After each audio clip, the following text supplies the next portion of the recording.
Good morning everyone. आपका इस नए वीडियो में हार्दिक स्वागत है। और मैं सोहन लाल आपके लिए प्रकृति के बारे में कुछ महत्वपूर्ण बातें बताने वाले हैं। और प्रकृति में जिस तरीके का हमारा रहन सहन है आज का, और इस समय जो हमारे पास में जो प्रकृति है, मतलब जो हमारे आसपास का एनवायरनमेंट है, उससे थोड़ा रिलेटेड हम आपसे चर्चा करेंगे। और आशा करते हैं आपके जीवन में इस चर्चा का कुछ महत्व जरूर निकलेगा।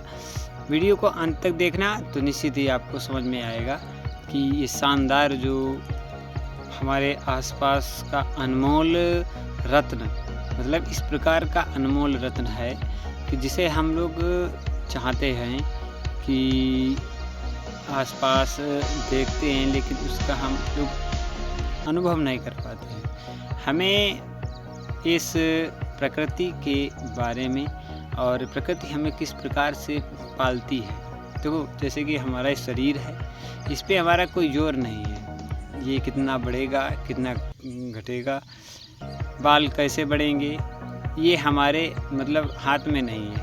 ये नेचुरल है, यानी कि प्राकृतिक है और अपने आप बढ़ता है। इसी प्रकार से जैसे हमने कोई पौधा लगाया, लगाने के बाद अब बढ़ना वो प्रकृति के हाथ में है, आपके हाथ में सिर्फ खाद पानी डालना। तो ये प्रकृति का एक रोटेशन है, वो समय के हिसाब से चलता है। तो जैसे कि हमारा शरीर के बढ़ने में कोई योगदान नहीं है, वो सब पूरा प्रकृति देखती है। तो इसीलिए प्रकृति किस प्रकार से हमारे लिए काम करती है उसे समझना है।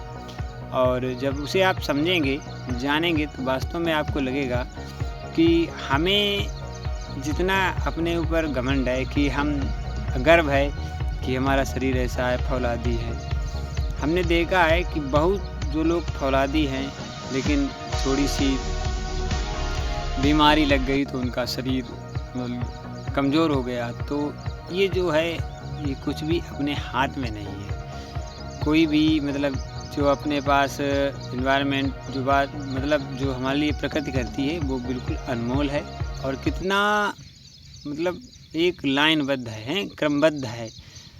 तो वो पूरा ऐसा लगता है कि वास्तव में प्रकृति हमारी माँ के समान है और उसकी गोद में हम जिस तरीके से पल रहे हैं, तो वो बहुत ही हमारे लिए एक तरीके से आदरणीय है। ठीक है, अब हम लोग क्या करते हैं, जैसे प्रकृति से हम लोग छेड़छाड़ कर रहे हैं और अब देख रहे हैं कि बेमौसम बरसात हो रही है, गर्मियों में सर्दी आ गई है, कभी कभी गर्मियों में भीषण वर्षा आ रही है, आंधी चल रही है, तूफान आ रहा है। तो ये किस कारण है? हम लोगों ने प्रकृति के साथ छेड़छाड़ किया है।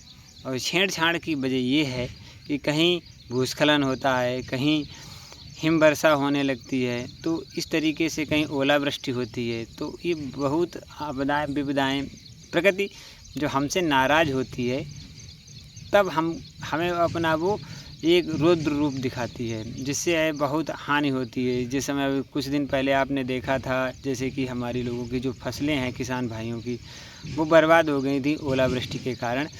तो क्योंकि हम लोगों ने प्रकृति से इतना छेड़छाड़ कर रखा है अपने मतलब अपने अनुसार चलाने के लिए, हैं प्रकृति को अपने अनुसार चलाने के लिए लोग हमेशा प्रकृति से छेड़छाड़ करते रहते हैं। लेकिन यही छेड़छाड़ हमारे लिए बहुत हानिकारक बन जाती है ना। अनमोल चीज़ है, लेकिन हम लोग सोचते हैं कि प्रकृति को हम अपने हिसाब से चलाएंगे, लेकिन ऐसा होना असंभव है। प्रकृति अपने हिसाब से चलती है, हमें प्रकृति के हिसाब से चलना चाहिए, जिससे कि आने वाली जो हमारी पीढ़ी है, वो एक तरीके से बहुत ही उसका भी जीवन बना रहे और जो मानव जीवन है वो चलता रहे। तो ये हमें प्रकृति से एक अनमोल जुड़ाव रखना चाहिए और हमें प्रकृति से छेड़छाड़ नहीं करनी चाहिए। क्योंकि प्राकृतिक चीज़ें, जैसे कि मान लीजिए हम लोगों ने, प्रकृति ने हमें दिया है गेहूँ, और गेहूँ को हमने इतना महीन पीस दिया, यानी कि इतना महीन पीस दिया और हमने उसका मैदा बना दिया। अब मैदा हमारे लिए हानिकारक है, क्योंकि मैदा हमारा जो लीवर है वो पचा नहीं पाता और उसको बहुत समय लगता है उसे पचाने में। तो ये शरीर के लिए हानिकारक भी है, ठीक है। जिस तरीके से जैसे हमारे यहाँ जो गुड़ होती है गन्ने से बनाई जाती है, लेकिन जब वो गुड़ जो है वो हमारे लिए बहुत लाभदायक है, लेकिन जैसे ही हम लोगों ने उस प्राकृतिक चीज़ से छेड़छाड़ किया, उसमें केमिकल्स मिला के उसे हमने एक क्रिस्टल रूप चीनी दे दिया, और चीनी हमारे लिए हानिकारक बन गई, है ना। तो ये इस तरीके की आपको ध्यान में रखना है। मानव प्रकृति में जब भी प्रकृति की कोई चीज़ में छेड़छाड़ करेगा तो वास्तव में वो हमारे लिए हानिकारक ही होगी। जैसे कि हम लोगों को गेहूँ मिला है, लेकिन हम लोग क्या करते हैं, उसे मैदा बना के और ब्रेड से हम लोग बर्गर बना देते हैं। तो बर्गर हमारे लिए देखो हानिकारक हो गया, क्योंकि उसमें मनुष्य ने एडिटिंग कर दी, मैंने मनुष्य ने उसमें अपना दिमाग लगा दिया और वो हानिकारक बन गया। जबकि गेहूँ हमारे लिए लाभदायक है, लेकिन वो हमारे लिए हानिकारक बन गई। तो आपको बताने का प्रयास है कि मानव ने जब प्रकृति के साथ छेड़छाड़ किया है तो मानवता के लिए वो हानिकारक रहा है, जब भी आप कहीं भी देखें। तो इसलिए हमारा जो आग्रह है, मनुष्य को प्रकृति से जुड़ा रहना चाहिए, और जुड़ने से मनुष्य में जो एक मतलब उदारतावादी जीवन में जिस तरीके से वो अपने आप को देखेगा, प्रकृति से जुड़ा रहेगा, तो उसका जीवन भी लंबा होगा और धीरे धीरे उसमें वो स्वस्थ रहेगा और बीमारियों से बचता रहेगा। क्योंकि अब हम लोग क्या करते हैं, देखो पहले जो कीटनाशक था, जैसे अपनी प्रकृति में कीड़े नहीं लगते थे और नॉर्मल फसलें तैयार हो जाती थी। अब इस समय क्या है कि बहुत सारे, देखो जब भी आप कोई भी फसल करते हैं खेत में तो उसमें कीड़े लगने लगते हैं बहुत जल्दी। पहले ऐसा नहीं था, क्यों? मानव ने पेस्टिसाइड बना लिया, कीटनाशक दवाएं बना ली, अब उतना ही ज़्यादा उसमें कीटाणु पैदा होने लगे।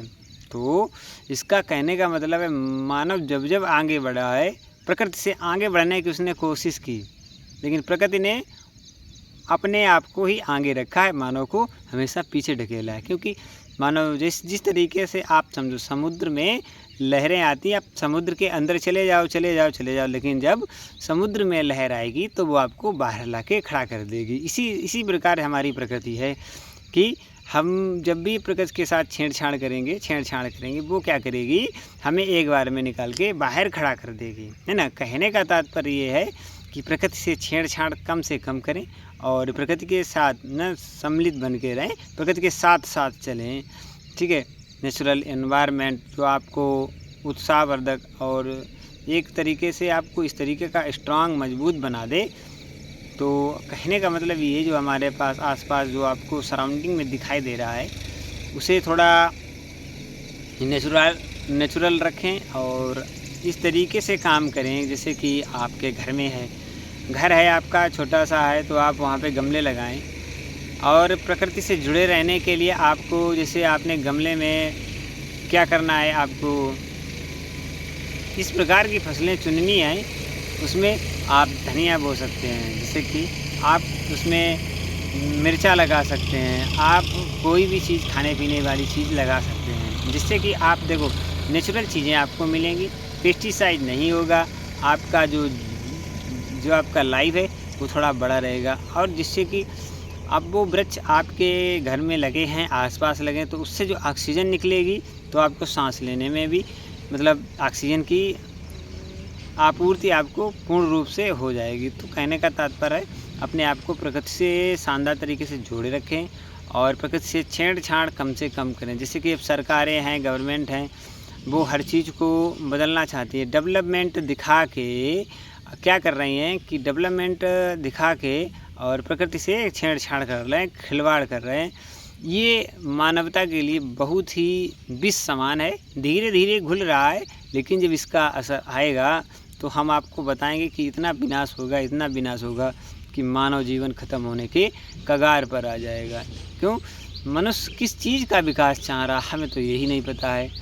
जिस चीज़ का वो विकास चाह रहा है वो विनाश में बदल जाता है। आप देखते हैं जैसे पहाड़ों पे पहाड़ काट के वो बस्तियाँ बनाते हैं, रास्ताएँ बनाते हैं, लेकिन प्रकृति जब अपना रौद्र रूप दिखाती है तो एक सपाटे में उसका विकास तोड़ देती है, विकास ख़त्म कर देती है। तो कहने का तात्पर्य ये है, हमें ये ध्यान में रखना चाहिए कि कभी भी प्रकृति से छेड़छाड़ करने में हमें कोई भी फ़ायदा नहीं है, सिवाय नुकसान के। तो आप लोगों को हमारा जो बताने का मोटिव था, मेन मोटिव था कि अपने आप को प्रकृति से जोड़ के रखें, और अपने आप को थोड़ा, जब आप प्रकृति से जुड़े रहेंगे तो आप निश्चित ही एक तरीके से लॉन्ग लाइफ जी पाएंगे, और प्राकृतिक चीज़ खाने में उपयोग करें। और आप जहाँ तक हो सके थोड़ा बहुत जो भी आप, जैसे सब्जी है, जो भी आप चाहते हैं तो आप अपना उगाने का प्रयास करें, उसमें पेस्टिसाइड ना डालें। उसके लिए आपको जैसे नीम के पत्ते हैं, नीम के पत्ते को उबाल के उसमें जो पानी निकले निचोड़ के उसका छिड़काव करें, उससे कीड़े नहीं लगेंगे। तो ये एक तरीके से बिल्कुल नेचुरल जो फसलें तैयार होंगी वो आपके खाने के लिए उपयोगी होंगी, जिससे कि आपका शरीर भी अच्छा रहेगा और आप में जो बीमारियां हैं वो भी नहीं आएंगी। क्योंकि नाना प्रकार के पेस्टिसाइड आ गए हैं मार्केट में, वो बहुत ही हानिकारक है हमारे लिए, जैसे कि कैंसर जैसी बहुत सारी बीमारियां चल रही हैं, जिससे कि आप देख रहे हैं कि पहले 1-2 दिखाई देते थे कैंसर के लोग, लेकिन अब क्या है, अब आप देखते हैं कि आपके गांव में 2-4 मरीज़ दिखाई देंगे। तो ये सब क्या है? ये देखा है कि मानव ने प्रकृति में छेड़छाड़ कर करके ये सारी बीमारियां एकत्रित की हैं। क्योंकि आप सब जब भी सोचते हैं कि हम प्रकृति से थोड़ा ऊपर निकल जाएंगे और अच्छा करेंगे, तो आप अच्छा नहीं कर पाएंगे, आपको नुकसान ही होगा। तो आप अपने आप को बचाएं और बाज़ार की चीज़ें कम यूज करने का प्रयास करें, घर में उगाएं, छोटे छोटे गमलों में लगाएं, और उनसे आप बहुत अच्छा लाभ ले सकते हैं और शुद्ध मात्रा में ऑक्सीजन मिल सकती है आपको। प्रकृति से भी आप जुड़े रहेंगे, आपका माइंड भी फ्रेश रहेगा और आपकी जो दिनचर्या है वो लगातार चलती रहेगी। आशा करते हैं ये जानकारी आपको अच्छी लगी। यदि हमारे द्वारा बताई गई जानकारी अच्छी लगी हो तो वीडियो को लाइक और चैनल को सब्सक्राइब शेयर भी करें। जय हिंद, जय भारत।